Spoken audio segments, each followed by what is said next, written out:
अस्सलाम वालेकुम। खुसूसी प्रोग्राम आपके वालेकुम सलाम। साथ में आप सभी का खैर मकदम है। मैं हूं आपका मेज़बान सैयद बाक़िर। आज के इस प्रोग्राम में हफ्ते की बड़ी ख़बरों पर हम नज़र डालेंगे और जो मुल्क में जिस तरह की सियासत चल रही है, पार्लियामेंट का सेशन भी है, उस पर भी हम बात करेंगे। और पार्लियामेंट के सेशन में जो बिल्स को पेश किया गया, जो या फिर सरकार की जो तरजीहात हैं क्या हैं, बिलखुसूस यूपीआई के हवाले से जो बिल सामने आया उस पर हम बात करेंगे, क्योंकि बहुत सारे उस पर खदशात पेश किए जा रहे हैं। इस पर हमारी बात होगी और इसके साथ बात करेंगे सऊदी अरब और तुर्की और इसके साथ पाकिस्तान, ये तीन ममालिक का मक्का यानी एग्रीमेंट के तहत मक्का से मानून हम ये कहेंगे कि एक इत्तेहाद, दिफाई इत्तेहाद तरतीब दिया गया है। बहरहाल तुर्की ने इस हवाले से कहा है कि इसका ईरान के हवाले से कोई मामला नहीं है, लेकिन बहरहाल इसका पस मंज़र क्या है, इस पर बात करेंगे। और फिर देश की बात, जहाँ तक बात है,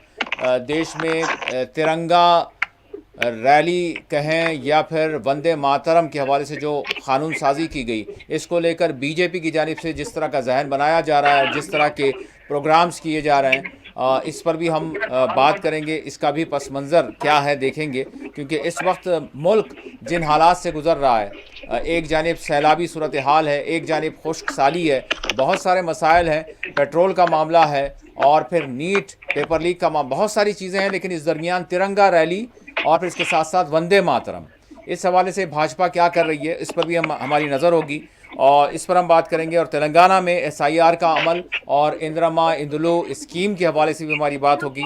और फिर हम ईरान अमेरिका के दरमियान क्या चल रहा है, जहाँ तक आबनाए हुर्मुज़ की हम बात करें तो ओमान के साथ जो ईरान की बातचीत चल रही थी वो कहाँ तक पहुँची, एमओयू जिसको कहा जा रहा है, ये एमओयू किस तरह का है। और ईरान ने अमेरिका से दो टोक अंदाज में कह दिया है कि हम आप हमारे जो शराइत है उसकी बुनियाद पर आपको यहाँ पर एक्सटेंशन मिलेगा, अदरवाइज़ आपका कोई इसमें अमल दखल नहीं है।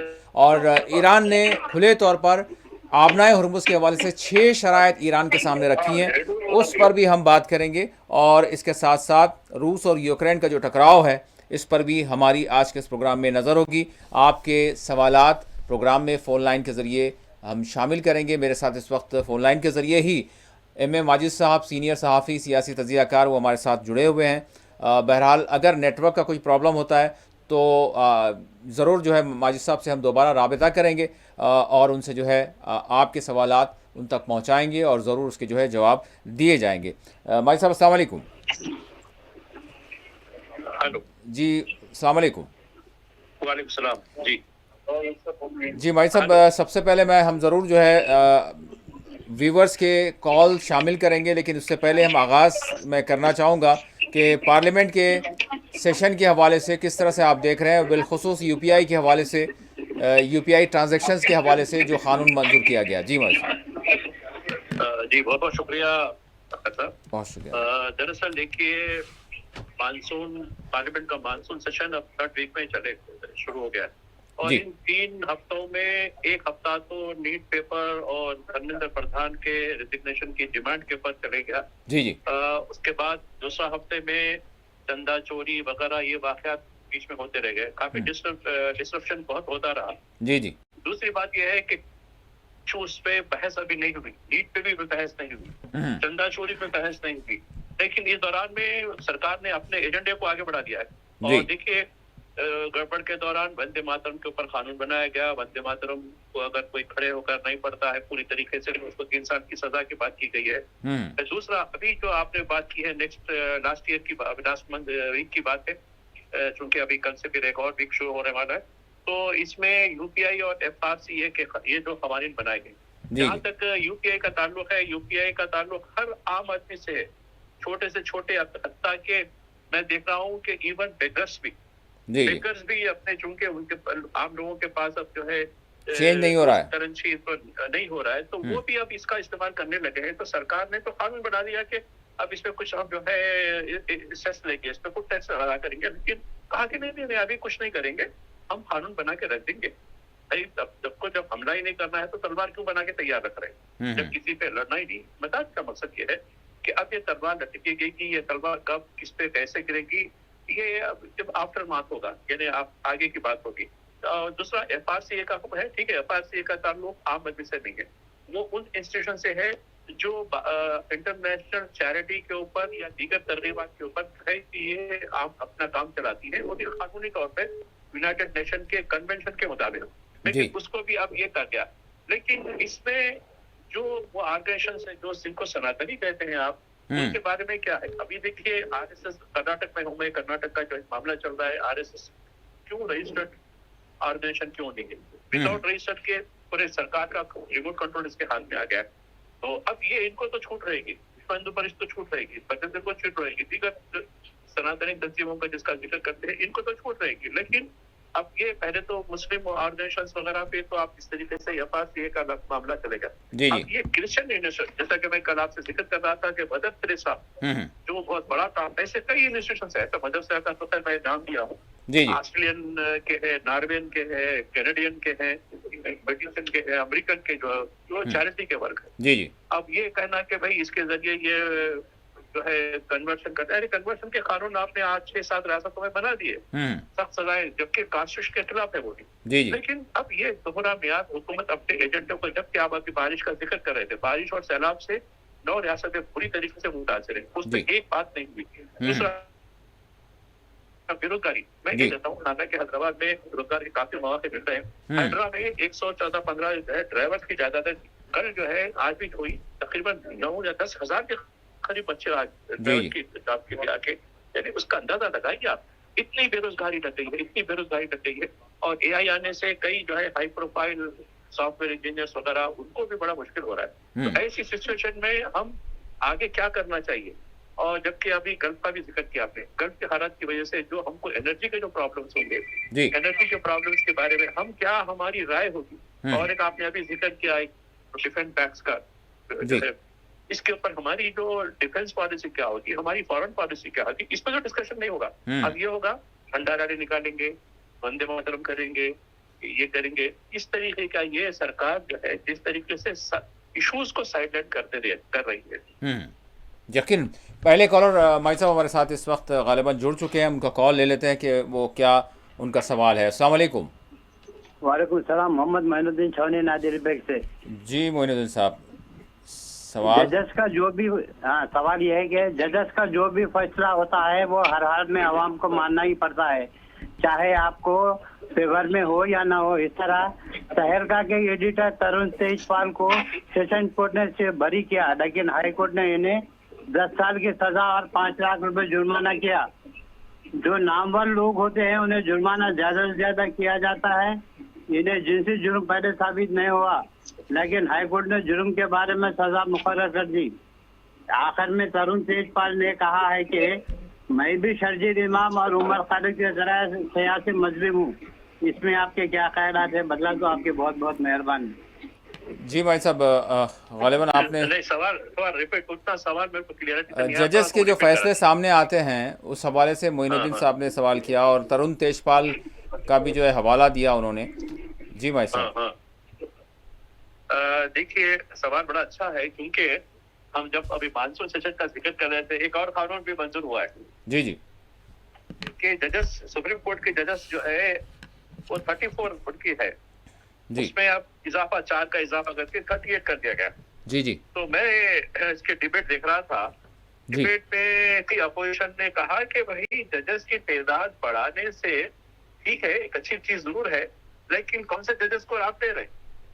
आइडियोलॉजिकली जो फिट होता है उसको ले रहे हैं आप, यानी अदल और इंसाफ का पैमाना। इस वक्त देखिए हमारी कोर्ट्स में 5.61 करोड़ लिटिगेशंस है, यानी मुकदमा जेर इल्तिवा। जी जी अगर कल से यानी मंडे से अगर आप एक भी केस नहीं लेंगे और 5.61 करोड़ जो केसेस हैं उनको क्लियर करने के लिए एक सदी भी काफी नहीं होगी, 100 ईयर्स भी नहीं होगी। तो अब जजेस अब किस किस्म के फैसले आ रहे हैं? अब देखिए मध्य प्रदेश हाई कोर्ट का फैसला बहुत सारा और कमाल मौला की मस्जिद के बारे में, जबकि 1991 प्लेस ऑफ वर्शिप एक्ट ये बिल्कुल वाजे है कि इसमें जो है कोई उसका स्टेप यानी नेचर तब्दील नहीं होगा।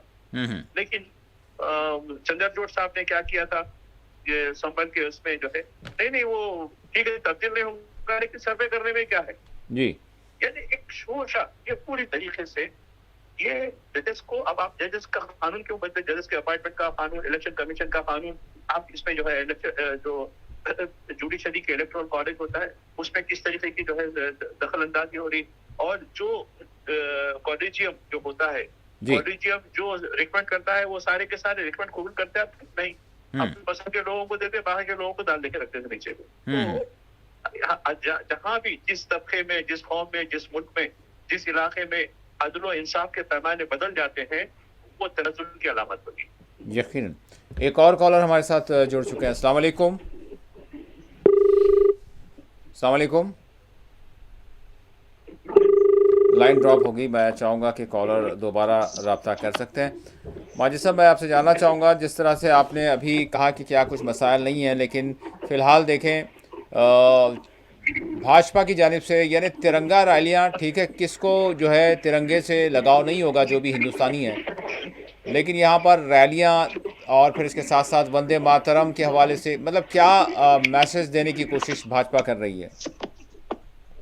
देखिए, ये एक तासुर दे रहे हैं कोशिश है कि हम सबसे ज्यादा पैट्रियट हैं, यानी हुब्बुल वतन हमें है, दूसरे सब कचरा लोग हैं। ये लोग जो है वंदे मातरम नहीं पढ़ना, कौम से गद्दारी होगी, बना नहीं होगा। अरे भाई तिरंगा, और तिरंगा अब देखिए तिरंगा के ओरिजिन कौन थे, पहले इसकी हिस्ट्री निकाल के देखिए। तिरंगा के जो नक्शे गांधी जी के पीरियड, गांधी जी के दौर में जो नक्शे पेश किए गए थे उसको तो सलाम करो बेटे आप, किसने जो डिजाइन पहला किया, और वो खातून हैदराबादी। सुनिए, उसके बताने का मकसद ये है, अरे भाई तुम उसकी ओरिजिन तो जानो। अब उसके बजाय एक का नाम और डाल दिए जो बाद में उसका नाम फाइनल हुआ तो जाके, लेकिन ओरिजिन कौन थे, ट्राई कलर का जो ओरिजिन कौन थे, तो तैयब मोहतरमा तैयबा थी ये जो है। लेकिन ये नहीं, अब वंदे मातरम खुद दस्तूर में अम्बेडकर साहब ने ये वाजे कर दिया था कि ये कितने बंद इसके पढ़ना है, कितने नहीं पढ़ना है। तो अब उसके ऊपर एक तनाजा, यानी एक ठोस जमाना, हम जो करेंगे वही नेशनलिज्म है, उससे हटके जो इख्तिलाफ राय करके अलग रखेगा वो एंटी नेशनल है। चलिए ठीक है, उनको मुबारक हो जी। एक कॉलर शायद हमारे साथ जुड़ चुके हैं। अस्सलाम वालेकुम। मैं चाहूँगा कि दोबारा ट्राई करें, बाज़ वक्त जो है नेटवर्क का कोई प्रॉब्लम आ जाता है। माजिद साहब, इसके साथ हम ये देख रहे हैं कि एक जानिब जहाँ तिरंगा रैली की बात की जा रही है, इसी मौके पर अब भी हम देख रहे हैं कि जो स्टूडेंट्स हैं या फिर CJP का जो एहतजाज हुआ था वो अभी यानी उनके डिमांड्स फुलफ़िल नहीं हुए हैं। वो अब भी कह रहे हैं कि अभी हमारा एहतजाज ख़त्म नहीं हुआ है, और इसी दरमियान हमने देखा कि राहुल गांधी भी मैदान में आए हैं। किस तरह से देख रहे हैं भाई साहब? राहुल गांधी एक सियासी लीडर है, उनका कोई ठीक है, उसके बारे में, नीट के बारे में जो CJP के क़याम से पहले कांग्रेस का जो मौक़िफ़ रहा वो बिल्कुल वाज़ेह, ऐसा कुछ नहीं है, कोई नई बात नहीं है। उन्होंने भी पहले इस्तीफा की मांग की थी, जो एजुकेशन के वजीर थे। उसके बाद अब वो तुलबा के साथ मिल रहे हैं, गूंज के। अब आप देखिए 22 से 23 बच्चे सुसाइड किए। अभी सरकार की तरफ से अब जो अग्रीमेंट हुआ था 24 से 25 जुलाई को जो अग्रीमेंट हुआ था उसमें था कि उनकी फैमिली को कंपनसेशन देना है। कंपनसेशन कितना होना, इन्होंने 1 करोड़ कहा, लेकिन उसमें हुकूमत ने वो नंबर नहीं दिए कितने देना है। ठीक है, अभी राहुल गांधी ने उनकी विक्टिम्स की फैमिली से बात की। अभी सरकार की तरफ से कोई विक्टिम की फैमिली पे तैयार नहीं किया, ठीक है ना।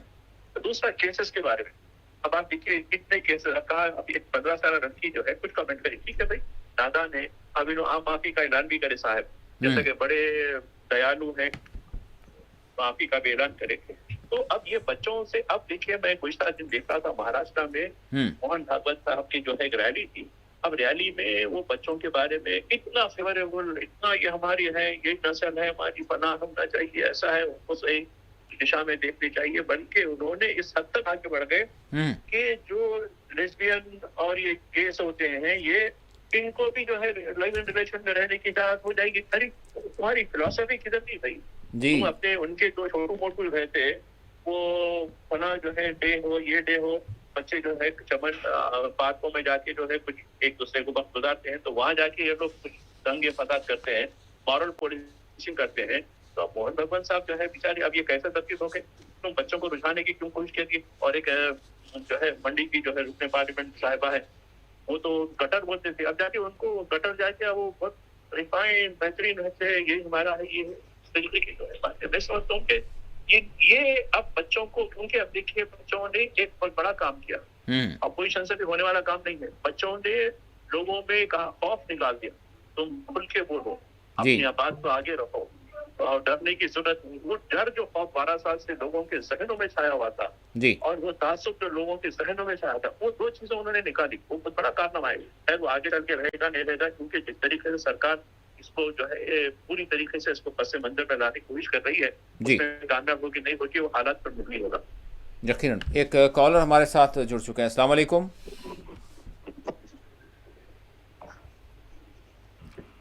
अस्सलाम वालेकुम।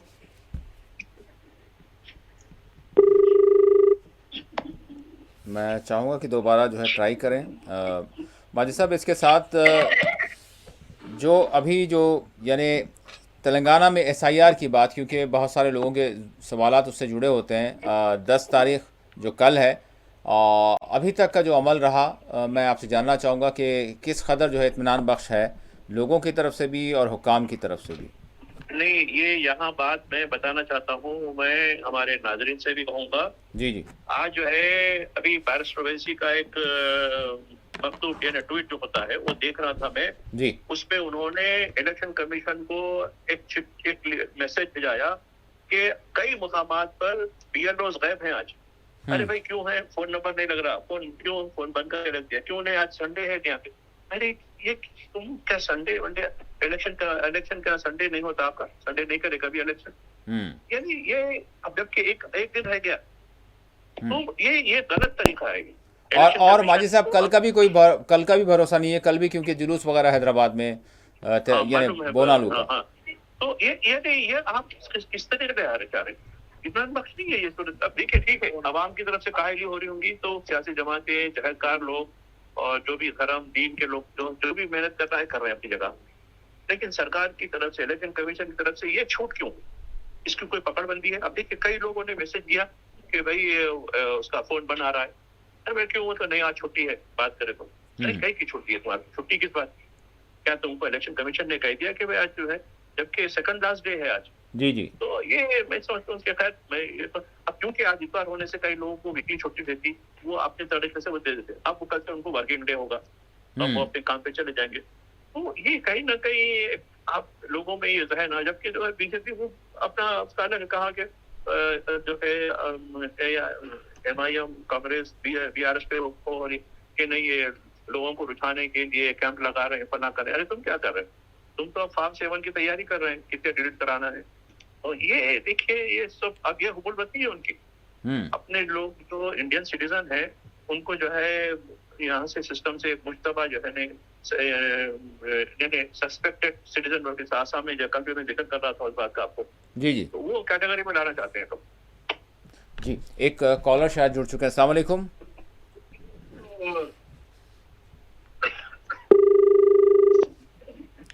भाई साहब, इसके साथ अब यानी अब जैसे 2 दिन देखें अगर आप SIR के हवाले से, आज संडे का जिस तरह से आपने जिक्र किया, आज के दिन मौजूद नहीं है, और इसी के साथ अगर मंडे का भी अगर हम देखें तो फिर वो बोनालू जुलूस का मामला है, तो फिर 2 दिन तो लोगों के माइनस हो गए, इसी तरह से समझा जा सकता है। अब देखिए अभी इलेक्शन कमीशन को तो चिट्ठी तो लिखी गई है, जैसे तो दिया गया है। अभी चीफ इलेक्टोरल ऑफिसर सुबह में रहेंगे, कल आएंगे सुदर्शन, हालांकि अच्छे ऑफिसर है सुदर्शन रेड्डी जी। देखिए वो क्या इसका नोट लेते हैं या फिर 1-2 दिन और इजाफा करने की कोशिश करते हैं। जबकि देखिए महाराष्ट्र में, कर्नाटक में, दिल्ली में बढ़ाया गया, टाइम बढ़ाया गया है, तो इसके लिए भी टाइम बढ़ाया गया तो बेहतर होगा। जी, लेकिन पता नहीं, क्योंकि इलेक्शन कमीशन को जो है डायरेक्टली यहाँ पर फैसला, अब यहाँ की रीजनल जो इलेक्टोरल ऑफिसर है उनका जो है रिकमेंड कबूल किया जा सकता है या नहीं, पता नहीं है।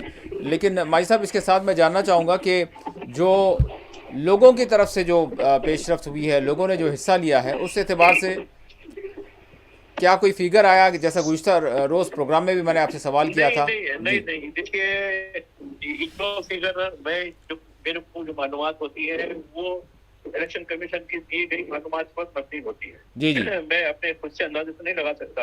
अलबत्ता इलेक्शन कमीशन ने जो डिजिटलाइजेशन का बात की है, ये जितने आपको फॉर्म ऑनलाइन मिलेंगे या ऑफलाइन मिलेंगे, उसको जिस तरीके से उसका जो डाटा एंट्री जो की जाती है, जी जी वो आज़ाद-ओ-शुमार कह सकते हैं। ठीक है, 60+ तो हो गया है, तो देखेंगे आगे चल के क्या होता है। ठीक। माजिद साहब, इसी दरमियान यहाँ पर सवाल ये है कि बहुत सारे लोगों का सवाल ये भी हुआ कि जो फैमिली रजिस्ट्रेशन सर्टिफिकेट जो दिया जा रहा है, क्या मतलब आगे भी दिया जाता रहेगा या नहीं? उसका अमल तो नेक्स्ट वीक से होगा जी, क्योंकि जब आपको ड्राफ्ट लिस्ट हो जाएगी, अभी कई लोग लेके रख रहे हैं, सब कुछ जी हाँ, ठीक है। जी अभी सरकार ने जियो में कोई टाइम लिमिट भी नहीं दी है। हाँ हाँ जियो में जहाँ तक है, जो है जिसको जरूरत है वो ये फॉर्मेलिटी कंप्लीट करे, उनको जो है FRC जाएगी, यानी फैमिली रजिस्ट्रेशन सर्टिफिकेट दिया जाएगा, जो परमानेंट रेसिडेंसी के जो कर्नाटक में जारी किया था। जी जी तो अब ये इसकी जो जरूरत पड़ेगी, मैं कल भी आपको इस बारे में बता रहा था, हाँ हाँ इसकी जब जरूरत पड़ेगी तब आपकी ड्राफ्ट लिस्ट में नाम आया तो ठीक है, नाम आया, लेकिन नोटिस भी आ गई कि ठीक है भाई, नाम तो आ गया, आप इसके लिए सपोर्टिंग डॉक्यूमेंट नहीं है, डॉक्यूमेंट देने की जरूरत है। नाम नहीं आया तब तो और ज्यादा जरूरत होती है भाई, आपको कौन से डॉक्यूमेंट की नोटिस आएगी। नोटिस में ये आपको एक प्लस पॉइंट रहेगा, लेकिन जिसको पहले से ही बर्थ सर्टिफिकेट्स हैं, जिनको पहले से ही सारे डॉक्यूमेंट है, स्कूल सर्टिफिकेट्स है या पासपोर्ट वगैरह है, ये है, उनको चंदा जरूरत नहीं होगी। लेकिन मैं देख रहा हूँ कि कई लोग जिनको सब सारे डॉक्यूमेंट भी है, वो लोग भी FRC को जो है अप्लाई कर रहे हैं और फॉर्म दे रहे हैं, तो खैर इसमें हर नहीं, एक सर्टिफिकेट का इजाफा होगा और कुछ नहीं। जी जी लेकिन जो जनेन लोग हैं, हाँ, जिनकी कोई सर्टिफिकेट नहीं है, उनके लिए ये बड़ी राहत का सामान हो सकता है। जी। नाज़रीन, हमारी बातचीत जारी रहेगी। शायद हमारे साथ एक कॉलर जुड़े हुए हैं, उनका सवाल ले लेते हैं, उसके बाद फिर ब्रेक के बाद उसका जो है जवाब माजिद साहब से लेते हैं। अस्सलाम वालेकुम। अस्सलाम वालेकुम। वालेकुम सलाम। जी जनाब, कौन कहाँ से? मैं मोहम्मद इलाही टोली चौकी से बात कर रहा हूँ। जी जी मेरा नाम अब्दुल रऊफ है। जी अब्दुल। सवाल ये है कि कोई काउंटर अगर यहाँ खुले और रेल का टिकट लेने के लिए तो मुश्किल हो रही है आने जाने के लिए, तो नामपल्ली जाना आना बोले तो अगर टोली चौकी में शेखपेट में खुला तो बहुत सहूलत होती है रेल के टिकट लाने के लिए। रेलवे टिकट के लिए आप ये कह रहे हैं कि मोहम्मदी लैंड या उसके करीब में कोई जगह जो है सहूलत फराहम हो? ठीक है। और कोई सवाल आपका? जी नहीं, बस एक ही सवाल। वैसे ये ऑनलाइन बड़ी अच्छी सहूलियत हो गई है, आप आराम से आप जो है इसको कर सकते हैं। आप इवन ई सेवा पर ख़ुद अपने तौर पर भी कर सकते हैं, कोई ऐसी बात नहीं है। यही वजह है कि हर जगह सेंटर्स इसके कायम नहीं हो रहे हैं। बहरहाल माजिद साहब इस हवाले से आपको बताएंगे। आपको एक छोटा सा ब्रेक लेने के लिए कहा जा रहा है। मुझे सवाल समझा दीजिएगा, मैं सवाल हाँ नहीं बिल्कुल समझ पाया। बिल्कुल, एक छोटा सा ब्रेक लेने के लिए कहा जा रहा है। ब्रेक के बाद अब्दुल रऊफ साहब आपके सवाल का जवाब ज़रूर माजिद साहब देंगे। ब्रेक के बाद इंशाल्लाह हाजिर होते हैं। नाज़रीन, ब्रेक के बाद आपके साथ में आप सभी का दोबारा खैर मक़दम है। ब्रेक से पहले हमसे सवाल किया था अब्दुल रऊफ साहब, जो मोहम्मदी लाइन से बात कर रहे थे। उन्होंने रेलवे टिकट बुकिंग के हवाले से ये सवाल किया था कि क्यों ना हमारे इलाके में यानी मोहम्मदी लाइन या फिर उसके क़रीब में कोई काउंटर क़ायम किया जाए, क्योंकि बड़ी मुश्किल होती है। माजिद साहब, आपने सवाल ग़ालिबन सुना है मोहम्मदी लाइन से अब्दुल रऊफ साहब का। जी भाई साहब, भाई साहब की आवाज़ मेरी मिल रही है आपको? माजिद साहब से रब्ता थोड़ा सा मुनक़ता है। उम्मीद है कि उनसे हमसे हमारा रब्ता हो जाएगा। लेकिन जहाँ तक रऊफ साहब, मैं आपको ये बता दूं कि बड़ा इजी हो गया है। पहले का वो वक्त हुआ करता था कि जब काउंटर्स की बड़ी अहमियत होती थी किसी भी चीज़ का, ना सिर्फ रेलवे टिकट की बात करें या फिर एयरलाइन की बात करें। लेकिन अभी जो डिजिटल दौर है और जिस तरह की तब्दीली रोनुमा हुई है सारी दुनिया में, तो ये सारी चीज़ें बड़ी आसान हो गई है। जिस तरह से मैंने कहा, आप किसी भी ई सेवा सेंटर पर या मी सेवा सेंटर जो भी है उस पर, बल्कि इवन आप अपने फ़ोन के ज़रिए भी मुख्तलिफ़ ऐप्स हैं वो उस पर जो है आप आसानी से बुक कर सकते हैं। और इवन अगर इतना नहीं हो सकता है तो कम से कम आप किसी भी ई सेवा सेंटर चले जाएँ, वहाँ पर आराम से आपको ऑनलाइन बुकिंग हो जाएगी। हाँ, अब जहाँ तक सवाल ये है कि फ़िज़िकली काउंटर होना चाहिए इलाके में, क्योंकि बहुत सब लोग ये नहीं कर सकते, तो बहरहाल ये तो सरकार का काम है कि वो सारी चीज़ें देखे और काउंटर को क़ायम करे। किया जाएगा या नहीं, इसकी कोई गारंटी नहीं है, क्योंकि कई सारे ऐसे काम हैं जो इंतहाई ज़रूरी हैं लेकिन उस जानिब तवज्जो नहीं दी जाती और वो सारे काम पेंडिंग में पड़े हुए रहते हैं। अब इस हवाले से क्या किया जाएगा, जिसके लिए पहले ही से डिजिटलाइज सहूलत मौजूद है, तो आप ये ज़रूरी नहीं है, जिस तरह से आपने कहा कि मोहम्मदी लाइन से आपको जाना पड़ता है, तो ज़रूरी नहीं है कि आप फिज़िकली पहुँचे, बल्कि ऑनलाइन भी आप कर सकते हैं। जी भाई साहब, जी भाई साहब, आवाज़ मिल रही है? हमारे साथ शायद एक और कॉलर जुड़ चुके हैं। अस्सलाम वालेकुम। लाइन ड्रॉप हो गई। भाई साहब, आवाज़ मिल रही है आप? हाँ, अब आ रही है। जी जी जी जी, मोहम्मद रऊफ साहब के सवाल के हवाले से मैं अभी वही बता रहा था, जहाँ तक उन्होंने टिकट काउंटर की बात की थी। एक बात बताना चाहता हूँ मैं। जी जी, ठीक है, आपने उनको कुछ बात बताई है। अब देखिए, जहाँ जहाँ लोकल रेलवे स्टेशन है, जैसे कि मेरे जहाँ ट्रेन पे, जैसा कि फलकनुमा है, उमदानगर है, फुगड़ा है, याकुतपुरा है, दबीरपुरा है, इन स्टेशन पे जाइए, आप हिंदुस्तान में किसी भी कर सकते हैं। जी हाँ, क्योंकि मोहम्मदी लाइन में कोई रेलवे स्टेशन नहीं है। जी हाँ, आपको करीब हैदराबाद में जो है नामपल्ली रेलवे स्टेशन का आना वहाँ पड़ेगा। जाके करना पड़ता है। तो वैसे आप अपने फोन के ऊपर टिकट बुक कर सकते हैं। फोन के ऊपर खाली जस्ट उनका ऐप लगाइए, बिल्कुल नई जरूरत भी नहीं है, तो वह खाली जस्ट जो है रेलवे का कर दीजिए, आपको कौन सा ट्रेन होना है और कहाँ जाना है, और ट्रेन कौन सी अवेलेबल है, उनकी टाइमिंग क्या है, उसका शेड्यूल क्या है, कहाँ का रुक है, उसका टिकट कितना है, ये सारी इन्फॉर्मेशन आपको फोन पे मिल जाती है। जी हाँ, तो खैर, तो आप रेलवे वालों की भी जो है, हालांकि रेलवे वालों ने ऑनलाइन के जरिए भी शुरू किया है, और देखिए मैं जिस स्टेशनों का नाम ले रहा हूँ, जो भी यानी जो छोटे छोटे स्टेशन पे भी उन्होंने बुकिंग काउंटर खोल के रखे हैं। तो मैंने समझता है कि रेलवे इन चीजों को फिर भी आप अपने जो नुमाइंदे हैं उनके जरिए आप अर्जी दाखिल कर सकते हैं। जी, शायद एक कॉलर जुड़ चुके हैं। अस्सलाम वालेकुम। लाइन ड्रॉप हो गई। भाई साहब, इसके साथ मैं आपसे जानना चाहूँगा तेलंगाना में इंदिरा इंदुलु स्कीम के हवाले से, क्योंकि इस पर भी बहुत सारे लोगों की जानिब से सवालात मिल रहे हैं। जी भाई साहब। अब देखिए, ये तकरीबन 7,000 मकानात वो भी फ्लैट के सिस्टम के जरिए मिलेंगे। जी तो ये कल आखिरी तारीख है। मैं हैदराबाद के उन लोगों से जो बेघर हैं, जी, जिनके यहाँ यानी इवन मिडिल क्लास भी ले सकते हैं, ये नहीं कि आप बिलो पॉवर्टी लाइन पर के नहीं है, जिनकी सालाना आमदनी 6 लाख रुपए से कम हो, वो एलिजिबल हो जाएंगे इसके लिए। यानी ये नहीं कि पहले जैसे कि 2 लाख 2.5 लाख का जो व्हाइट राशन कार्ड वगैरह की बात थी, उससे हटके लोअर मिडिल क्लास को भी इससे फायदा होगा। जी, लेकिन ये डबल बेडरूम बीआरएस दौर में जो डबल बेडरूम का फ्री था, वैसा नहीं है ये। जी, इसको आपको पेमेंट करनी होगी। अब आप देखिए, 100 रुपए देकर आप दरखास्त देंगे, फिर 10,000 रुपए EMD दाखिल करना होगा। जी, अभी तक जो है, जो अभी आधा शुमार मिले हैं मुझे 7,000 के साथ, तो इसके लिए अभी तक तकरीबन यानी काफी तादाद में जो है लोग एप्लीकेशन डाल चुके हैं इसके अंदर। जी, जी, उसके आज सही आदत शुमार आएंगे। कल तक जो आदत शुमार है वो बहुत ज्यादा आदत शुमार आ चुके हैं। तो लिहाजा फिर भी बात जगह जो है, अब इसका ड्रा होने वाला है 20 तारीख को, जी, वो भी जी, आपके MLA की मौजूदगी में होगा। तो ये बताना है कि ये इसमें 5 लाख रुपए सब्सिडी रहेगी, 6 लाख रुपए देने होंगे। 6 लाख रुपए कैसे दे, उसका भी तफसील दी गई है। तो जो बेमकान, जिसके मकान नहीं है, तो वो इससे सहूलत से इस्तेमाल कर सकते हैं। लेकिन ये खरीदी की जगह है, ये कोई फीलिंग का मामला है सब। जी। अब माजी साहब, आपकी आवाज़ थोड़ी सी डिस्कनेक्ट हो रही है। बहरहाल हमारे साथ एक कॉलर भी इस वक्त जुड़ चुके हैं। अस्सलाम वालेकुम। जी, अस्सलाम वालेकुम।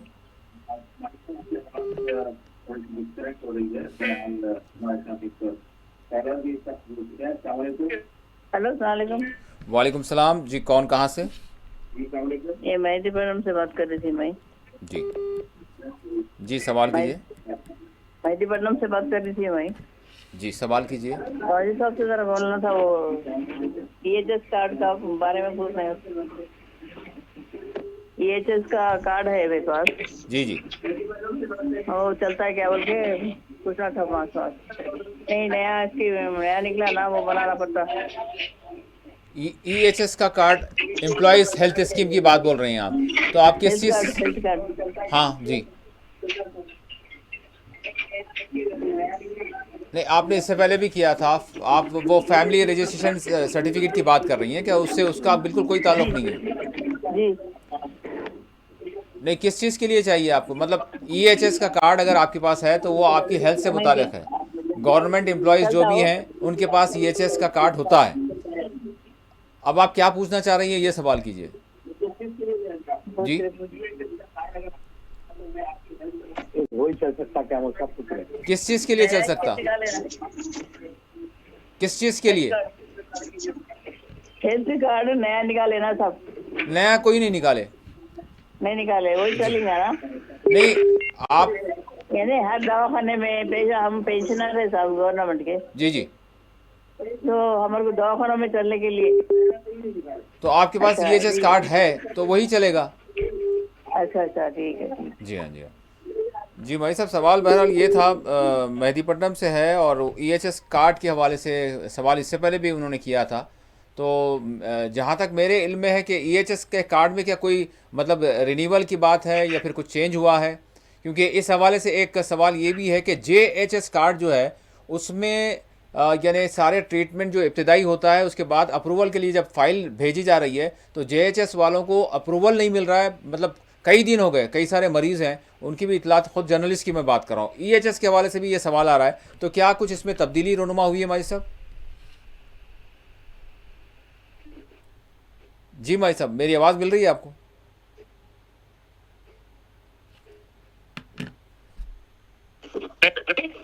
आपको अगर आवाज़ मेरे सवाल मिल गया तो फिर आप मुझे बताएं, अदरवाइज आपकी वॉइस जो है डिस्कनेक्ट है माजी साहब। नहीं नहीं नहीं, देखिए बाकर भाई, जी बाकर साहब, जी जी मैं सवाल पूरी तरह से नहीं समझ पाया क्योंकि डिस्ट्रप्शन काफी, क्योंकि मैं मूवमेंट पे हूँ जी। इसकी वजह से है, लेकिन मैं नहीं, आपकी आवाज़ डिस्कनेक्ट हो रही है। तो बहरहाल एक और कॉलर ले लेते हैं, फिर उसके बाद ज़रूर फिर माजिद साहब से दोनों सवाल एक साथ ले लेंगे जवाब उसके। अस्सलाम वालेकुम। अस्सलाम वालेकुम।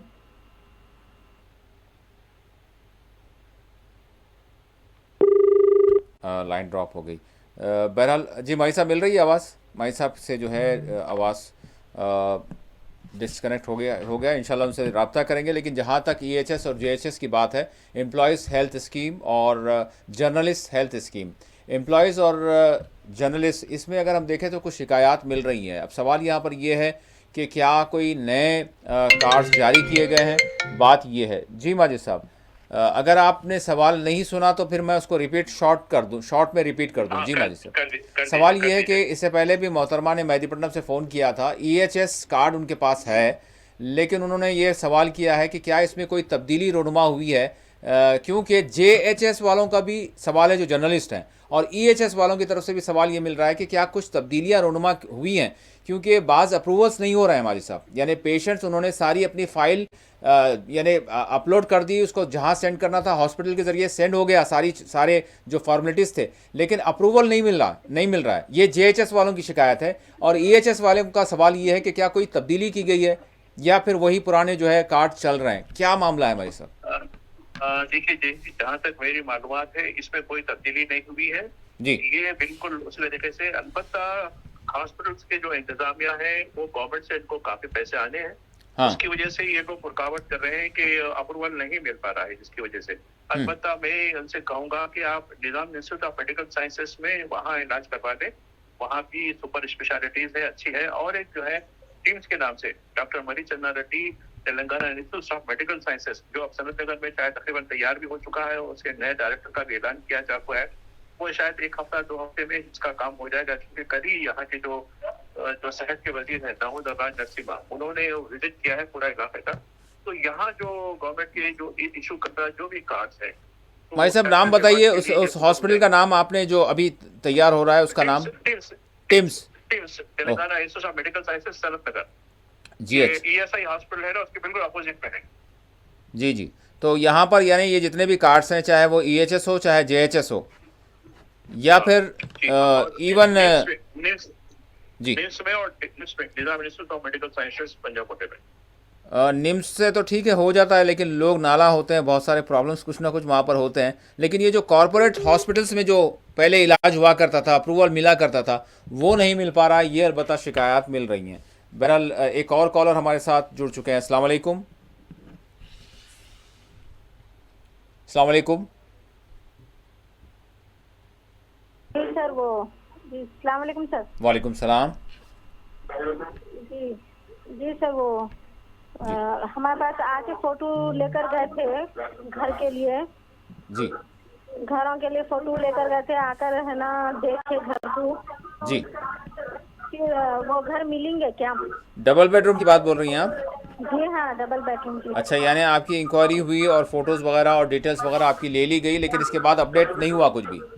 जी हाँ, नहीं हुआ सर। आप जो फ़ोन नंबर आपने दिया है उस पर चाहिए आपको कि आप चेक करें, उसमें कुछ मैसेज आ सकता है या कुछ उसमें जो है कोई रेफरेंस आ सकता है, वो आप अगर करें तो आपको हो सकता है कि मालूम हो। जी जी सर जी। आप वो चेक करके देखें। वैसे माजिद साहब से जो है ज़रूर हम इस हवाले से मज़ीद सवाल करेंगे। अब ये जी जी, और कोई सवाल आपका? अभी जी अभी नए फॉर्म में नहीं दाखिल करना। नहीं, आपने तो ऑलरेडी दाखिल कर दिया, आपने बताया ना। जी जी फ़ोटोज़ वगैरह आपने कहा कि फ़ोटोज़ वगैरह भी ले लिए गए, तो इसका जी हाँ, मतलब ये जी है। हाँ। जी ठीक है, माजिद साहब आपको बताएंगे अभी। हेलो जी माजिद साहब डबल बेडरूम के हवाले से सवाल है कि डिटेल्स ले ली गई, इवन फ़ोटोज़ वगैरह भी आकर ले लिए गए, लेकिन अभी तक कोई चीज़ अपडेट नहीं हुई है, तो क्या करना चाहिए जो एप्लीकेंट हैं? देखिए, वो पर्जा पालना से जाके मिले मंगल और जुमे के दिन। कहाँ पर? पर्जा पालना बेगमपेट में जी पर्जा पालना का दफ्तर, वहाँ जाके मिले। जब तक कागज हाथ में नहीं आया, आपको पोजीशन नहीं मिला, ये गैर यकीनी सूरत हाल है।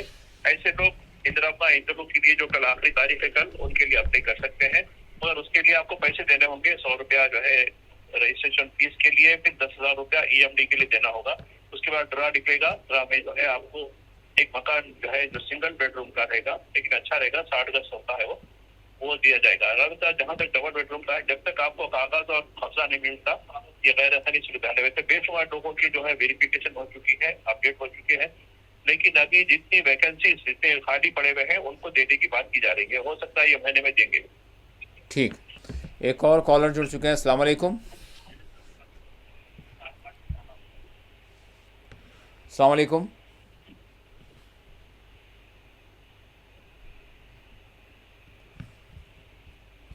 अस्सलाम वालेकुम। लाइन ड्रॉप हो गई। माजिद साहब, यहाँ पर जिस तरह से हमने अपना उन्वान भी रखा है, ईरान और अमेरिका का टकराव, और इसके साथ आबनाए हुर्मुस के हवाले से जो मामलात हैं, उसको किस तरह से देख रहे हैं भाई साहब? कोई चीज़ मतलब कुछ पॉजिटिव नज़र आ रही है आपको इस हफ्ते में?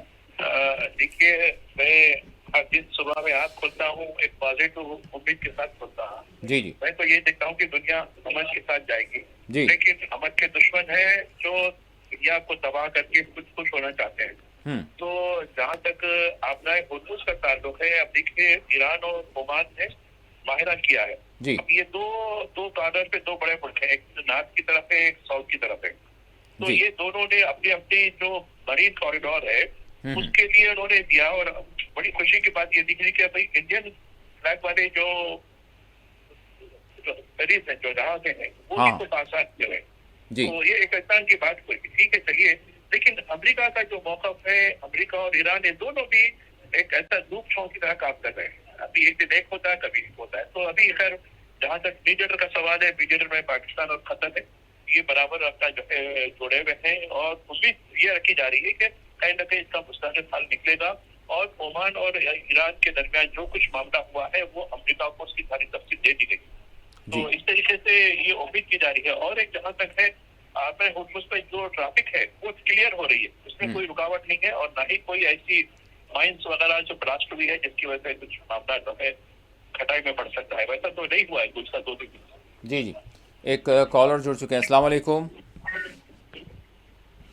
अस्सलाम वालेकुम। साहब, पेंशन के बारे में बात करना था। जी, आपकी आवाज़ आ रही है। कौन कहाँ से? सवाल कीजिए।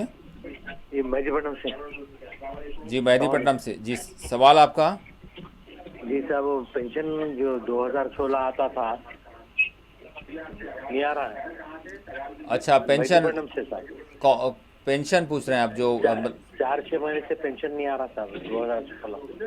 अच्छा, ठीक है। 2016 रुपये जो आ रहा था, 2016 नहीं आ रुपये जो आ रहा था 4-6 पेंशन, वो नहीं आ रहा है। ठीक है, और कोई सवाल आपका? हाँ, कैसे रुका दिए ये लोग? जी, ठीक है, ठीक है, माजिद साहब बताएंगे। जी माजिद साहब, देखिए, जी लास्ट में ये हम कई बार इलाज कर चुके हैं, लाइफ सर्टिफिकेट की जरूरत हो रही है। कई बेशुमार हजारों की तादाद में लोगों ने लाइफ सर्टिफिकेट को रिन्यूअल नहीं कराया। उसकी वजह से वो पैसे, आप पहले ये तयकुन कर लिए, इस बात को यकीनी बनाए कि क्या आपने लाइफ सर्टिफिकेट को रिन्यूअल कराया नहीं कराया। लाइफ सर्टिफिकेट रिन्यूअल हुआ तो नहीं रुकेगा, जहाँ रुका हुआ है लाइफ सर्टिफिकेट दे चुके हैं उनके लिए मेरे फिर से ये कि पर्चा पासना में आप जो है अपना वो करें कि मैं ऑलरेडी ये नंबर है मेरा और मैं लाइफ सर्टिफिकेट जो है मैं रिन्यूअल भी करा चुका हूँ, अब मुझे क्यों रुका गया है। और जो नए लोग हैं जिनको अभी तक कुछ नहीं मिला, जिनकी उम्र 60 साल के बाद हो गई है, या सिंगल औरत है, जवान भी हो, बेवा औरत हो, ये मैं समझता हूँ कि इस कैटेगरी के लोग भी पेंशन के लिए अप्लाई करेगा। जी माजिद साहब, यहाँ पर एक सवाल, जिस तरह से EHS और JHS के हवाले से, JHS के हवाले से सवाल ये है कि ख़ुद जो जर्नलिस्ट हैं बाज़ जिनका अप्रूवल नहीं हुआ, तो यहाँ पर एक ख़दशा पाया जा रहा है कि क्या एक्रेडिटेशन कार्ड क्योंकि लेट इशू हुए थे, तो क्या इसकी वजह से कहीं ना कहीं कुछ अपडेट करना या फिर KYC ऐसा इसमें भी हुआ है? जी जी माजिद साहब, आप रिपीट कर लीजिए क्योंकि आपकी आवाज़ ब्रेक हो रही है माजिद साहब। हाँ, माजिद साहब की आवाज़ फ़िलहाल नहीं मिल रही है, लेकिन बहरहाल सवाल यहाँ पर मिल रहा है कि सवाल ये आ रहा है कि जो जर्नलिस्ट हैं बिलखुसूस, जो लोगों की बात करने और लोगों के मसाइल को सरकार के सामने लाने वाले हैं, लेकिन उनकी भी ये तकलीफ़ है। अब इस तकलीफ़ को कौन जो है सामने लाएगा, ये बड़ा एक अहम मामला है। बहरहाल ख़ुद सहाफ़ी जो हैं उन्हीं को अपनी बात रखनी पड़ेगी। और माजिद साहब ने गालिबा मेरा सवाल माजिद साहब आपने सुना होगा। जी, या रिपीट कर दूँ?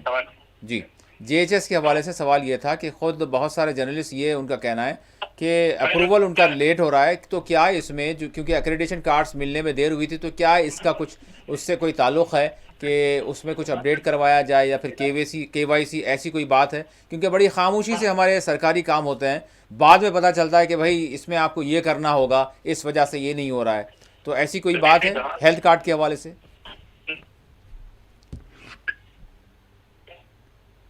नहीं, माजिद साहब की बात, आवाज़ आपकी जो है नहीं मिल रही है। तो बहरहाल ये सवाल है। और वैसे तो बात ये आ रही है कि जो हेल्थ कार्ड है, वो हेल्थ कार्ड में किसी तरह की अभी कोई अपडेट करने की या KYC की या फिर एक्रेडिटेशन कार्ड से उसका जो है कोई ताल्लुक़ नहीं है, ये बताया जा रहा है। लेकिन जिस तरह से माजिद साहब ने कहा कि जो फ़ंड्स हैं, जो कॉरपोरेट हॉस्पिटल्स हैं, उनको जो फ़ंड्स आने हैं उसमें रुकावट की वजह से जो नए एप्लीकेशंस हैं, जो नए, यानी हम ये कहेंगे कि जिन्होंने अप्लाई किया है, जो किसी भी मर्ज़ के तहत चाहते हैं कि इलाज अपना हो, लेकिन उनका इलाज नहीं हो पा रहा है, और किसी का हालांकि एक हफ़्ते में ये कहा जाता है कि अप्रूवल हो जाता है, वो अप्रूवल नहीं हो पा रहा है, और एक महीना लगने के बाद भी उनको कोई इस हवाले से अपडेट नहीं किया जा रहा है। जी माजिद साहब।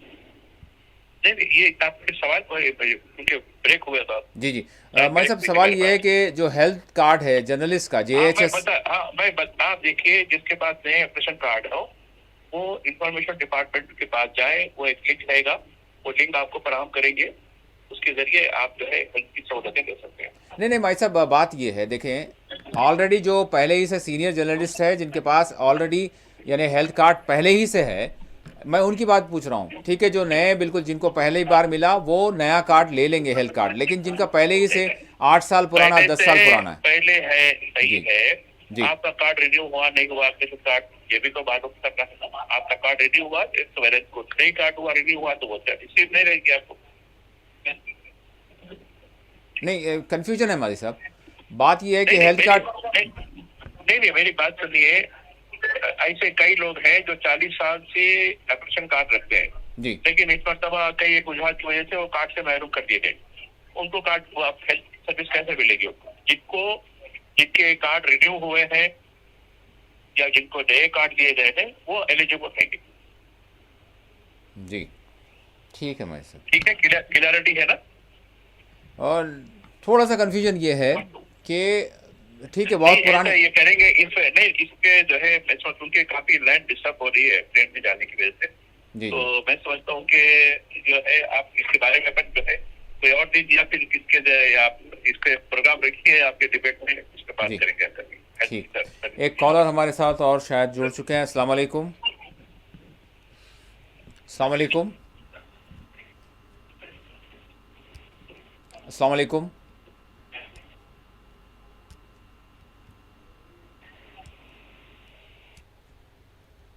गालिबन शायद कॉलर हमारे साथ जुड़ चुके हैं लेकिन आवाज़ नहीं मिल रही है, लाइन ड्रॉप हो गई। नाज़रीन, कुछ मैं चाहूँगा कि दोबारा ट्राई करें, ताकि बाज़ वक्त नेटवर्क का प्रॉब्लम होता है जिसकी वजह से आपके कॉल्स नहीं मिलते। तो आप ट्राई कर लें ताकि आपके सवाल को हम प्रोग्राम में शामिल कर सकें। माजी साहब, हेलो। इसके जी आपकी आवाज़ आ रही है। अस्सलाम वालेकुम। जी जी। एक और कॉलर जुड़ चुके हैं। अस्सलाम वालेकुम।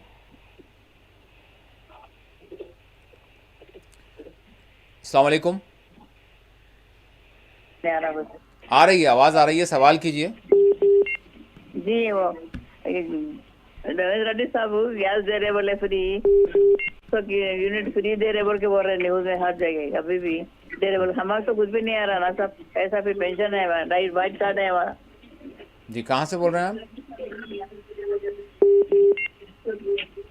ठीक है, आपकी आवाज़ भी थोड़ी सी ब्रेक होती हुई आ रही है, लेकिन भाई साहब सवाल ये है कि जिस तरह से तेलंगाना सरकार ने गैस सिलेंडर देने की बात और उसमें सब्सिडी की बात और इलेक्ट्रिसिटी बिल में सब्सिडी की बात की थी, वो एक जनरल सवाल है। एक कॉलर हैं जो ये कह रहे हैं कि हमको अभी तक नहीं मिला। बहरहाल बहुत सारे ऐसे उनको भी नहीं मिला। जी क्या कहेंगे भाई साहब? नहीं, देखिए इसके लिए बराबर आप एलिजिबल है, आपके पास फूड सिक्योरिटी कार्ड यानी राशन कार्ड है और आपकी आमदनी 2.5 लाख रुपया सालाना से कम हो और आप अप्लाई किए हैं तो अप्लाई कीजिए, नहीं किए हैं तो अप्लाई कीजिए। अगर किए हैं अभी नहीं हुआ, पर्चा पाला नाम है, मंगल और जुमे के दिन बेगम गेट का दफ्तर है, अपने रेफरेंस के साथ ये दरखास्त दाखिल कीजिए।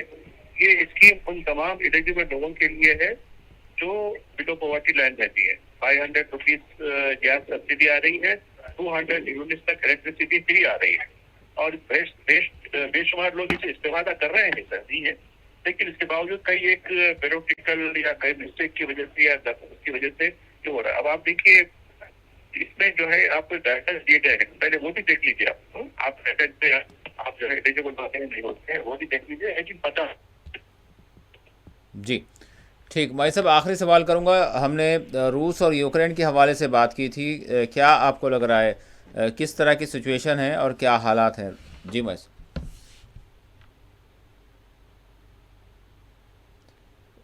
जी भाई साहब, मेरा सवाल आपको मिल रहा है?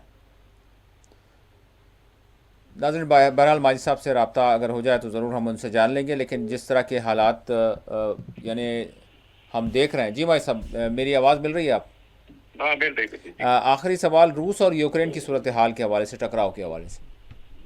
देखिए ये बड़ा टकराव तेजी के साथ आगे बढ़ रहा है। मैं देखा था कल रात में गैस के ऊपर जबरदस्त हमला रशिया की तरफ से हुआ, जिसमें बेशुमार हलाकतें भी हुई हैं और सिविल इलाकों में हो रहा। पहले ये होता था कि तंसीबात पर या फौजी मकामात पर ये चीजें होती थी, अब दोनों तरफ से भी सिविल और ईंधन की चीजों पर हमले हो रहे हैं। तो और ऐसा दिखता है कि शायद नेटो जो है, नेटो पूरी तरीके से खुलकर सामने यूक्रेन के साथ खड़ा होगा और जो आगे चलकर एक बड़ी जंग की तरफ भी पेशकदम हो सकता है। लेकिन इस तरीके से अमेरिका और ईरान के बारे में कोई ना कोई मीडिएशन कर रहा है, रूस और यूक्रेन के बारे में सारे लोग खामोश है। तो ये एक अच्छी सूरत हाल नहीं है, जिसकी वजह से यकीनन तबाही हो, सारे लोग इन बार दे रहे, दुनिया पूरी मुतासिर हो सकती है इससे, क्योंकि देखिए रूस एक बड़ा मुल्क है और यूक्रेन के साथ यूरोपीय यूनियन अफ्रीका ये भी खड़े हुए हैं। इस तरीके से दो बड़ी ताकतों के साथ जो है मामला हो सकता है और जो यानी सिविल जो टारगेट्स हो रहे हैं वो तशवीशनाक बात है।